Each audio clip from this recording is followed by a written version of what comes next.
You could equate it to you're running late for work and that kind of anxiety you feel. Take that times by like 10. I'm going to put a sign on my door that says I've been diagnosed with Get-There-Itis. People are so peer pressured to, as soon as I'm 18 out of high school, I need to figure out, I need to know what I want to do. Well, I mean, we've been asking them since they were like 2. They should know by then.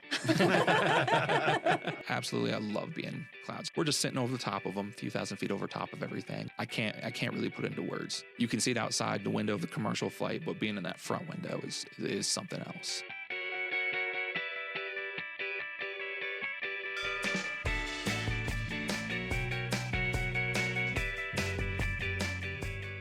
Hello, and welcome to Good Job, New Mexico. I'm Stacy Johnston.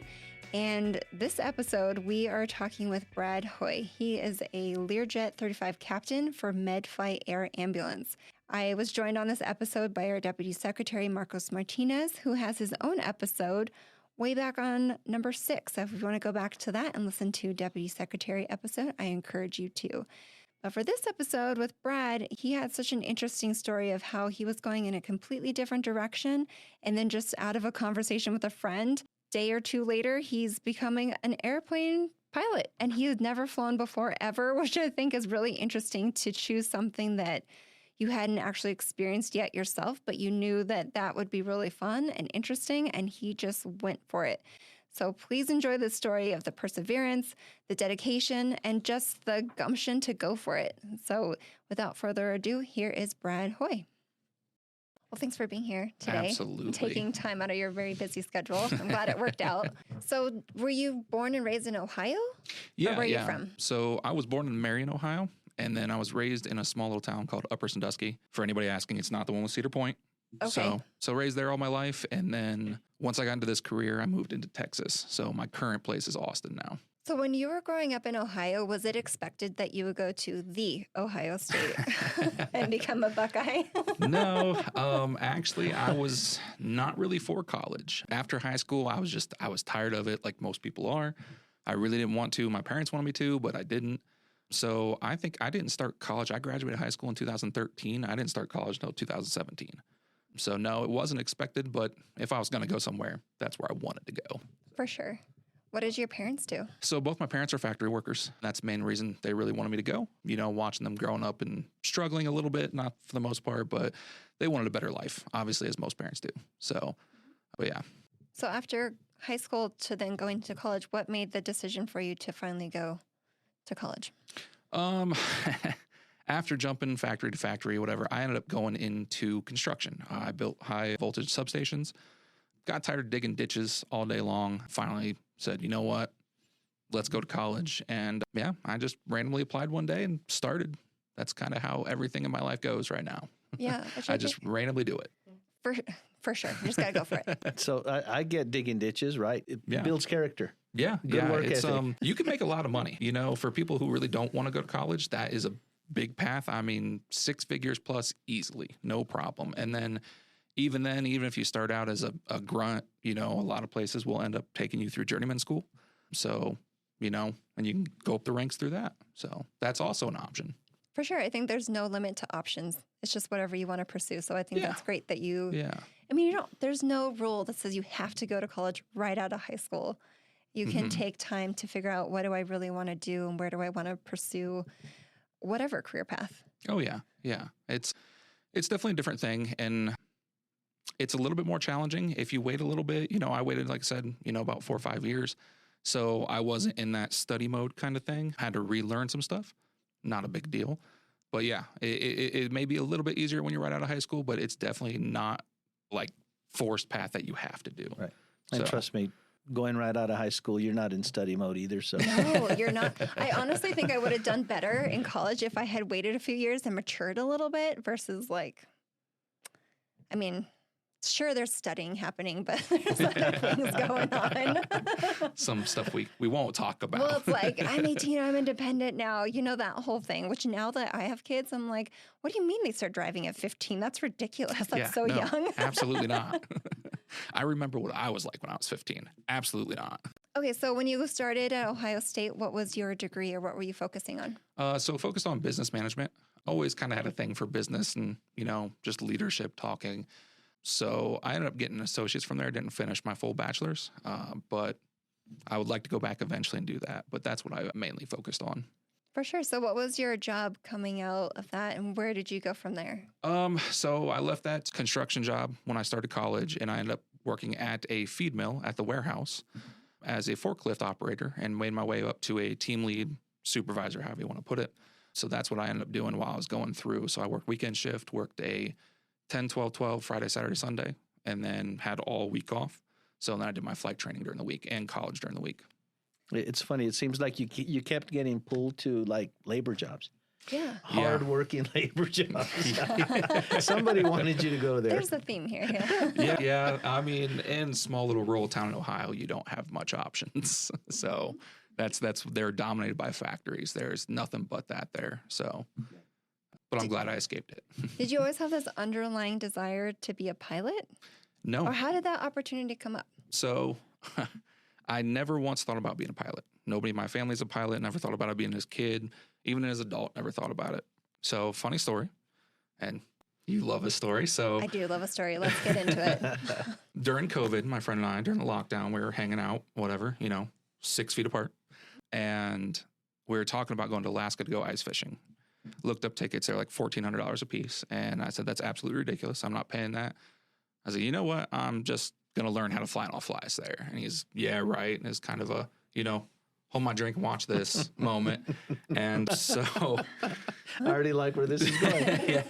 We ended up looking up YouTube videos, Googling how to start. 3 days later, I met a local instructor about 15 minutes away from where I lived and did what's called a discovery flight. So basically what you do is you pay for about 30, 45 minutes of flight time, and they let you fly the plane for the most part and see if it's something you really like to do. And so I did that 3 days later, fell in love with it, and I've been doing it ever since. That is wild. Did you know that existed? You can just go and try it out. I did For talk a about a fee? test drive. That's pretty cool. I know. I think I would instant panic. I'm like, what are all these switches? What am I So- supposed to do here? That's actually a funny story. I did. Okay. When as soon as we left the ground, because here's also the other part. Never been in a plane before that. Never commercial. No way. No never way. private. The first time I was ever on a Stop, plane. pause, what's going on Yeah. here? First time I was ever on a plane, I flew it. So as soon as we left, wheels left ground, I froze. Wait, and this is 3 days after 3 days after we made you the joke. said, Yep. So waste no 3 time. days after the drinking, yeah. So I froze, and luckily the instructor, which I stuck with her all the way through my private instrument and single engine commercial. And then she didn't offer, well, for what I needed after that, she didn't offer that. Stuck with her, and she was really good, and she knew how to kind of calm me down and get me back in it. So I think I was only froze for maybe 5 or 10 seconds, and then she got me back to it, and I took back over controls and kept flying. I think she gave me 45 minutes on that flight. Flew over my parents' house, my grandma's house, came back and landed. So And she- you landed. She did the landing. Okay, I was like, So you told your parents, hey, somebody flying over the house? That was me. Oh, yeah. you're like, we need to go a little lower in this section. Yeah, that's actually fun throughout my flight training. It was, like I said, it's pretty close to my house. So a lot of the times, my parents or something would be outside. So I'd text and be like, hey, I'm going up. Look for a plane in the sky. That'll be me. So it's kind of crazy to say. Wild. So did you know that it was going to lead to this occupation that you're in now, or were you just in it for like the hours and to get your pilot's license? So yes and no. I always knew I wanted to be in a jet. Everybody does. As far as, so I'm in the medevac sector. That's not something I really thought about doing. It was always airlines, like pretty much 95% of the people are. So right now, with everything that's happened with Boeing, Airbus, all of that fiasco, airlines have really slowed down. So just looking through job boards, and I end up finding this. The first time he posted the job, I didn't get it. So I fly what's called a Learjet 35. Somebody with prior Learjet experience applied, and he went with them, obviously, as you should. But he told me to keep his number. He really liked my resume. And then he said he would have some at the end of the year, which was last year, and told me to call him whenever I see it and send him my resume again. And that's what I did. So I think I reapplied. That was August of last year. And then he had one in December, and I applied and I got hired this January. So, but yeah, as far as flying a jet, yes. But as far as this sector I'm in, no, never seen that coming. So That's pretty awesome. So could you tell the audience what you do now? Yeah. So, like I said, fly Learjet 35. So I was a first officer for 4 months, which is the right seat, or co-pilot, as some people say. I just went through last week at flight safety, which is a big aviation school, for my upgrade to captain. So now I'm in what's called IOE, which is initial operating experience to become a captain. Basically, what we do is we contract with hospitals, insurances, and take sick people, organs, whatever it may be, and we transport them across the country. So, yesterday I took somebody, it was just a mental patient, and took them over to San Marcos, Texas, which is about an hour from my house. So pretty close. I was telling you guys earlier, I got an organ flight tonight, taking a pair of lungs from Arizona over to Philadelphia. So it could be anything like that. We fly anywhere in the US, Canada, and Mexico. So, but yeah, that's what I do now. I mean, what I love about this story is it doesn't matter where you are in life. If you want to make a pivot, you can. Yeah. And that's the biggest thing, and when I met my now wife, she was, just turning 21, freaking out because she didn't know what she wanted to do with life. And I told her I was 25 when I found out I wanted to do this, and now I'm 30 and it's becoming true. And it's kind of one of those things that it's never too late. And that's what I told people when I was an instructor, because when you build hours to get into jets, you have to generally go to instructing is what most people do. So I had people who were in their 40s, 50s, 60s, and 60s may be a little bit too late to join the airlines because they force retire at 65. But 40s, 50s, they're still hiring you, and even then, there's multiple other paths. I have friends who just want to stay instructing for the rest of their life. I have friends who want to go into firefighting. I have friends who want to do crop dusting. I have friends who are in the airlines. And there's so many routes you can do. It's not just with aviation; it's with anything. So. Most people see this one thing of, I have to be an airline pilot and it's going to be so hard. No, you don't have to do that. Yeah, there's a lot of different paths once you get there. And what I like about what you're talking about is, and you said it, it's never too late. Like, we tend to push people a lot of times to, hey, you're getting ready to graduate high school. You got to figure it out. You need to know what you're going to do. And that's not good. It's not good to do that. No, and I live by, I don't remember where I heard it, but the 20s is for failing and figuring out what you want to do. The 30s is for finding that and actually doing that. And then you move on from there. So, and yeah, people are so peer pressured to, as soon as I'm 18 out of high school, I need to figure out, I need to know what I want to do. I need to know my major in college if you go that way, or well, I mean, we've whatever. been asking them since they were like 2. They should know by then. Nobody asked me if I want to be a pilot. I got you there. But yeah, so that's the biggest thing is it is never too late. So, and my wife right now, she works for the state government in Texas and she wants to go back to school, and I support her. She figured out what she wanted to do and she's 24, turning 25 now. Same thing. She kind of found out what she wanted to do and she's going to try for that. So is it still within state government? No, it is not. No. I mean, great. I'm excited for her. But state government's a great job. If anybody's thinking about that, I'll do my own shameless plug. Have you ever thought about pivoting? It's too late for me to pivot, but it's never too late. We just said that. Well, I wanted to be a pilot, and I'm already 50, so too late. You wanted to be a pilot too? A jet? I don't know. I just want to go to Alaska too, and if I don't have to pay the price, and just there you go. Yeah. So funny story about that, because I hope you took him to Alaska. If you didn't, I don't want to hear the story. If you didn't take him to Alaska, we did not ever go to Alaska, unfortunately. There's still time. Now, here's the funny thing: it's a lot more cheaper just to buy the airline ticket. It is so much cheaper.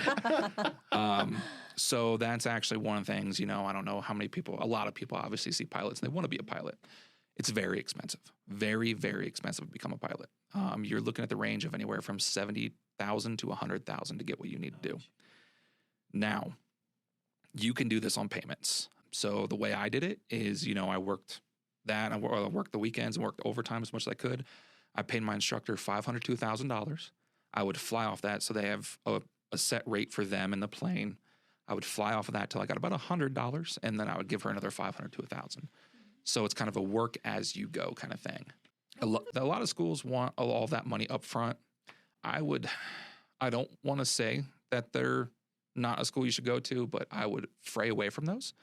So, I was in college full time. I was working full time plus overtime, and I was flight training 3-4 times a week. I promise you there's times in the day you just got to figure out your priorities and set them and, keep your head on straight.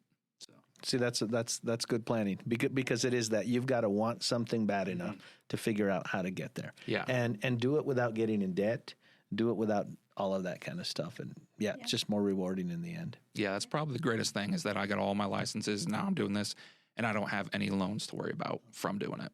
So I love hearing about this version of how you become a pilot because growing up, we were a huge Air Force family. So it was always my mindset where I'm like, well, if you want to be a pilot, you have to join the Air Force and then you just automatically become a pilot. Like my vision as a child is like, they only become pilots. Now I know a lot more.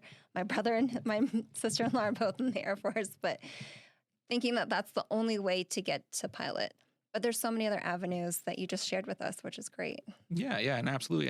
And honestly, military is a great source for it. So after some crashes, there was Congress bills that end up we have to have 1,500 hours before we can get into the airlines, get what's called your ATP, Airline Transport Pilot license. So you need 1,500 hours before you can get that. So they actually have reductions. It's down to 750 for military. So if you absolutely 100% cannot come up with it, that may be a route you can go to. But yeah, that's another great avenue. So just like that, there's so many ways you can do things. Did you ever have burnout? Oh, 100%. I can tell you. So when I first started, I worked third shift. So what would happen is, I would work all night. I would go home. I'd sleep for an hour. I'd wake up. I'd go to classes. And then I would go back home. And then I would sleep for about 2 hours. And then I'd wake back up and go to work. And I did that on the weekends. And then during the week, I would do college. And then I would do my flight training. So I get like 3 hours of sleep for 3-4 days a week. No, that can't be good. I do not recommend that at all. I did that for one semester and I stopped because I 100% got burnt out from there. And I can guarantee that every single person going to be a pilot is going to be burnt out. Everybody comes into training thinking, hey, I'm going to fly planes. And that's all I want to do. Unfortunately, probably 80 to 85% of being a pilot is knowledge. It's studying in the books, so the last week, like I said, I upgraded to a captain. So I had a check ride for my ATP plus the type rating for the jet to be a pilot in command of it. I probably studied for about a month to 2 months before that, getting to know all of the systems, all of the limitations of it, everything about that jet. Because you'll have the FAA come in or an examiner come in and they test you on that. And there's no learning or no teaching on that. There's no helping on it. You have to know that information. So 3/4 of my time was in the books. 1/4 of my time was flying the simulator or the jet. So I was going to say, what I like about it is it's not, and again, I agree with you, nothing wrong with the college route, but this is, you got to learn what you got to learn as you go. You got to understand, you got to study, you practice, and then you're there. I mean, I sort of like, I like that. Yeah. And the way I always say it, I got it from my instructor, if you're not learning something new every day, you're doing something wrong.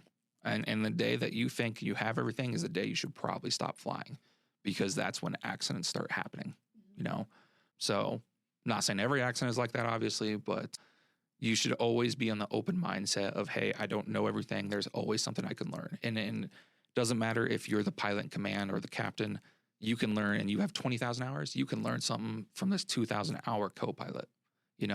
I learned things from my students when I was teaching. I learned things from them every single day.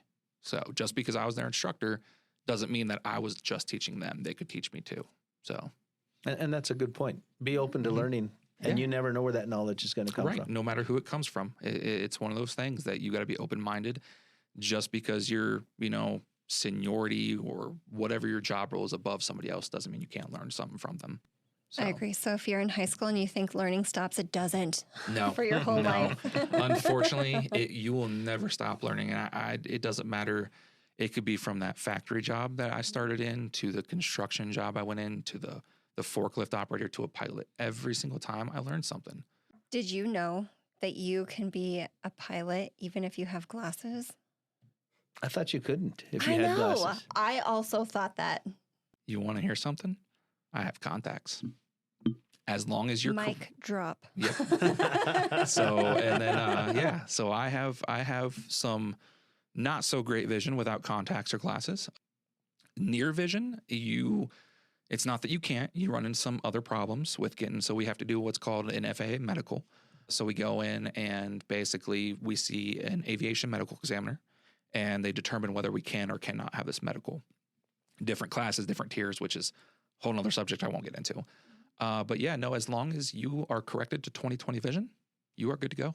So, and then I have contacts. So one of the stipulations is I also have to carry a pair of glasses in my flight bag. That's extra in case something happens with my contacts.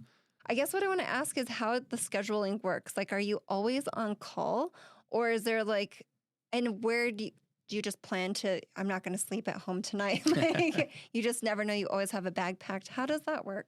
So generally with our work, we are on call for 12 hours a day, 12 to 14.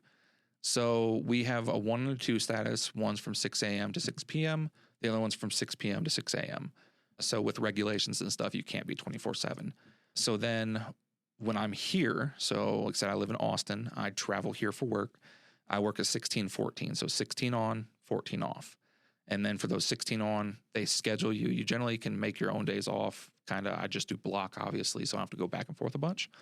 So then they'll give you 1s, 2s on the schedule, and then you'll be on call for that certain time.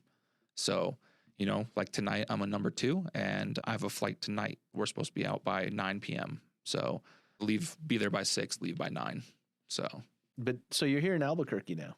So is that like a centralized, like you can shoot anywhere from here, or? So the company that I work for, they started here, and that's, they're a smaller company. So that's just kind of where they are.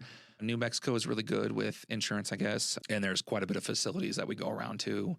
So it's a great place for it. There is, I think, 4 or 5 medevacs on Albuquerque Sunport. So, and we're the only ones with private jets that can go across the country. The rest are usually King Airs, which are for people who are aviation nerds. They're multi-twin prop. So they go shorter flights, Los Cruces, Los Alamos, stuff like that. We'll do those, but generally they pick it up before we do. So then we can take, like I said, going to Phoenix, pick up the lungs, go to Philadelphia tonight. So. And then do you come home or do you stay in Philadelphia? With the way that duty time is going to work out, I would have to stay in Philadelphia tonight. So very rarely do we do overnights with our job. If you want to go airline route, generally you're overnight every single night, but they don't work as long as us. Usually you're on 4 or 5 day calls, and then you'll be home for a certain amount of time. So we're a little bit more, we don't have as many pilots, I guess you could say. So we kind of have to work a little bit more. So his commute from work is from Austin to Albuquerque. I will stop complaining about my commute. How do you like that commute? I know, right? You get into the, especially into the Europeans talking about, how we don't travel outside the country. I have a 10 to 10 and a half hour drive. That's driving around Europe twice. So generally I don't drive it. For people that want to know, I generally fly it. I've driven it a few times. It's horrible. So I usually fly. Southwest has a direct flight that's like an hour and a half. So. Well, I thought they lend him the company vehicle to go home. And No. You mean that's just not assigned to you to use as you want? I barked up that tree. We haven't gotten anywhere. It sounds like a lot of pressure at the same time, because obviously you have to factor in the weather, but then you also have the responsibility of getting this organ or whatever you're transporting to its destination. Is there ever high stress moments where what happens if you don't make it? So being a pilot, no matter what you fly for or who you fly for, it's always high stress. So that actually right there is one of the things that the FAA and all instructors teach about. It's called Get-There-Itis. So if you go to a lot of accident case studies you can watch on YouTube, a lot of the time, one that I specifically remember from Ohio is these girls in college came down from Michigan, and their dad was a pilot, and he was going to fly them back up. He wasn't instrument rated, which means you can fly in the clouds and stuff like that. And they had to get there to be back for their test or whatever it was. And he flew them into clouds, and they ended up crashing, and they all passed away. So that pressure is always on you, but that's something from day one that they teach you about to, try to get you to not fall in that peer pressure. There's nothing in the world is worth losing your life over. I would love to be able to get this organ or get this sick person where they need to go to save their life. But is it worth not only my life? I have somebody sitting in the right seat beside me. I have that patient on board. I have usually 2 medical crew on board, if not more, maybe a passenger that's family loved one of that patient. And then everybody on the ground, because who's to say you're in a wooded area or a mountain? You may be over a city. when you go down, just like that Philadelphia crash. And it's never worth everybody else's life to push forward with something that's not worth it.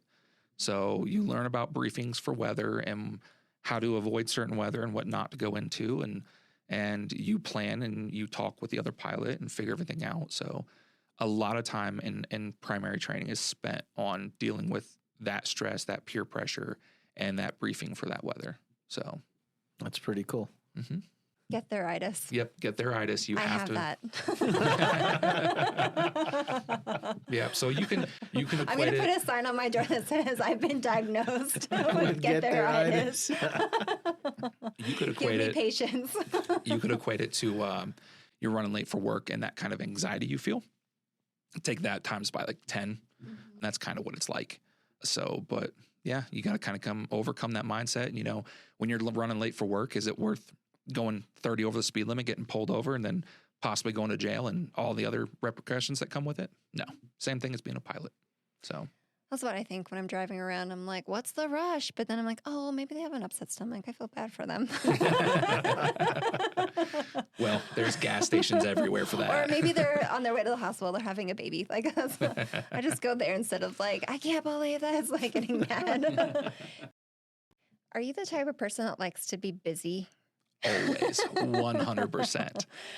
Okay, because I met you doing something totally opposite. Yeah. So I just did that on my free time. So obviously not everybody knows. So I Uber when I'm here because my wife and my dog and everything are in Austin. They don't come out here. She's actually coming next weekend to visit though for the first time. So happy about that. Where are you going to take her? We're going up to the Tram and having, what is that? I don't remember what that restaurant's called up there. Used to be High Finance. Remember that? Yeah. I forgot what it is now. It's the Elevation 10-3 or something like that. Okay. Yeah. So I made reservations for that, and then we're just gonna kind of go around because we only have one day. Like I said, I'm on call for a certain time, so I have to stay within the airport. So we'll probably go around and visit maybe some flea markets and stuff like that, or whatever is around. But the one day we have, I'm gonna do that with her for sure, and then we'll do a road trip back. She's coming out to switch our vehicles, and then we're gonna do a road trip back to Austin together. So. But that'd be cool. But Ubering, okay, that's interesting. So Ubering, we don't always fly 100%. There's days where we could have no flights. So kind of on the weekends, bored, and I don't want to just sit at the apartment I have here. Go out and Uber. You meet new people, and then you end up on their podcast. I know. Listener, beware if I run into you, I may pitch you to be on the podcast. But yeah, I just saw your uniform in the back and I was like, hold on, stop everything. Are you a pilot? What's going on here? I think, yeah, so that's probably 95% of the people, when they see it, they'll ask that. And it's a conversation starter, because a lot of the times being an Uber can be awkward silence. So kind of break the ice. They see that when they get in. Yeah. I think I nonstop talked to you the whole time. Yeah. I think it was like a 40 minute drive or something like that, maybe. Yeah. And, I mean, I let my husband jump in once in a while, but I was like, hold on, I'm asking questions. But yeah, that's one of the things. Even at home, I'm the same way. I can't just, I can sit there for maybe an hour or two, but then I have to start doing something, whether it's housework or, going out and shopping for something or projects, whatever it may be. I'm not one who can sit there and do nothing all the time. So when you're flying the plane, some people might think, well, do you get bored when you're flying because you're pointed in a certain direction? Is there autopilot, or are you always in control? They get free movies. Oh, tell me. I don't think so. Yeah, so there is autopilot, and a lot of people will equate pilots. This is one of the myths that you asked about earlier. Oh, you're just a button pusher. You're a bus driver in the air. Not quite. So yes, there is autopilot that will fly it for us. Not all the time. Sometimes autopilots may be doing something weird. It's a computer. You don't know why. You have to disengage it, get it back to where it needs to be, re-engage it, and go. But yeah, so there's always, if an emergency happens, so you always have to be on top of that. If you see a light or something going on, ATC is always calling you. They may give you a route change. So when you get the routing on the ground, it may not always be right.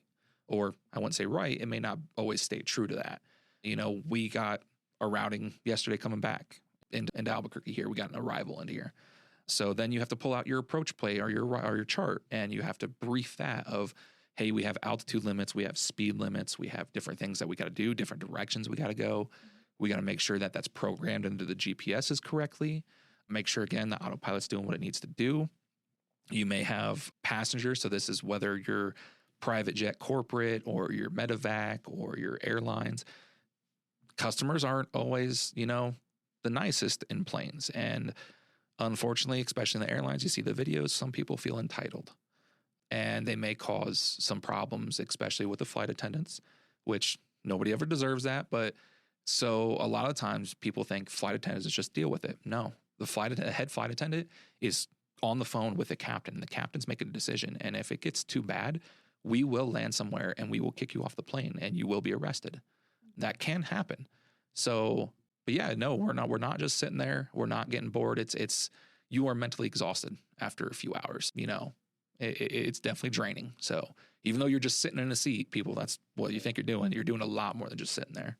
So, well, and the stress on top of that and everything else, I could see that. Yeah. So, I mean, and even with autopilot and all that, we had an A320 from Delta go over top of us. So ATC is telling us, hey, they tell you by 11 o'clock by the clock, they'll tell you where it's at. So it was like 11 o'clock, 5 miles, 1,000 feet above you. There's traffic. So that's where it comes to that traffic of, hey, I see it on my GPS, but let's look outside and find it. So now you're looking outside for that while you're also still inside, making sure the autopilot's doing what it needs to do, that there's no lights coming on that don't need to be on, if there's anything wrong with the plane or whatever. So, yeah, you're always doing something. Do you love getting on the radio and talking to the passengers? Do you have different voices that you do?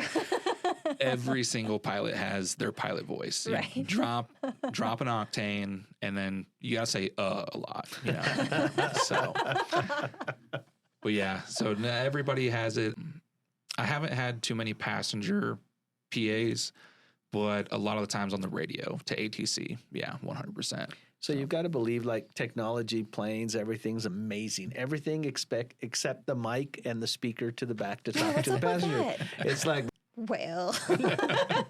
So you're talking commercial pilot, you're talking international flights. Yeah. So one of the ones I know that I could see if I want to go to cargo is Atlas. They fly some 747s that I would love to do. If I want to go airlines, I could go Delta, maybe United, something American. Any one of those. I haven't really made a mind like this is exactly where I want to go. So I'm open to whatever comes my way. And again, like we talked about earlier, you can't be closed-minded with things. Right. So I hadn't thought about cargo, but yeah. Yeah. So actually the job that I had before this, I flew caravans for a UPS feeder. So went everywhere in the country to fly UPS boxes to wherever they need to go. And they don't complain. Yeah, they don't complain, no matter how hard your landing is. There you go. That's so funny. Okay, Brad, we're going to ask you some rapid, not so rapid questions. Okay. Okay, what was your very first job? My very first job, I was a dishwasher at a Bob Evans. Bob Evans is a restaurant mainly known for their breakfast and stuff. It's mainly on the East Coast. So they're pretty good. I think we all went through the dishwasher phase. Maybe not Stacy, but the rest I of did us. it at home. Next question. Biggest fear or phobia? And it can't be wash dishes like Stacy. Biggest fear or phobia, honestly, I would say loss of control. So roller coasters, things like that, hate them. As I'm a pilot, I hate it. So that would probably be my biggest one. Other than that, I'm pretty open to everything. Anything he can't control. I like it. Yep. Yeah. Can you describe your job using only emojis? Emojis? Well, obviously, I'm going to go with the private jet emoji because I fly private jets. Probably a hospital since it's medevac, and then sun with some clouds in it. Nice. Yeah. Look at that. Yeah. Okay, this one's going to be a little weird for him. Eat out or in the office for lunch? Are you eating midair? A lot of pilots do. Yeah. We do not generally. So especially if we have passengers aboard, we don't eat. We're not allowed to. So, but we actually have, we call it our per diem. We have a lunch pail that has drinks and also has candy bars, cookies, snacks, all in it. But honestly, I'd rather eat out. So gets a little bit messy inside the jet. Yeah, I bet. It's not like my center console where I have my napkin stash. Your favorite, you already answered this, but maybe it's different. Favorite city that you've flown to? Yeah, the favorite city, favorite airport was Cleveland. Favorite city, all of them, honestly. I can't pick one over the other. I think once I fly into Hawaii, I'll have some different opinions on that, but as of now, they're all great. And have you put it out there that anytime you need me to go to Hawaii, I'm there for you? 100%. I told them any flight they want at all, it doesn't matter. I'm good to go. Nice. So anytime, night or day. love the passion. Okay, I don't know how long you've been in New Mexico, but red or green? I'm gonna have to go with green. So didn't know what that was when I first got here. It's been about 4 or 5 months. And I heard people saying, I'm like, what is that? And I end up having to, shamelessly Google it and figure it out. But yeah, definitely a green guy. So you haven't tried Christmas? No, I've not tried Christmas. I've seen that, but maybe I'll give it a try. I've never thought about that, being a native New Mexican. It's like obvious, yeah. Well, you're at a restaurant and you've never heard that. And you're probably thinking, what are you asking me? Red or green? What glass I'm going to get for my drink? Like, what are we talking about? And then you just embarrassingly saying one, not knowing what you're saying. Sure. And then you get something on your plate and you're like, what is that? It's green. Yeah, I said green. Okay. And then it burns your mouth. No. Well, thank you so much, Brad, for spending some time with us, and best of luck on your flight this evening. And thank you. I appreciate the wisdom that you've embarked and given us some things to think about. And it's never too late. I love that. I think that's the theme of this episode. Yeah, never too late. Just go for it, Yeah. It will eventually work itself out. I agree. Great to meet you. Love your passion. Thank you. Happy to have you. Thank you for being here. Thank you for having me.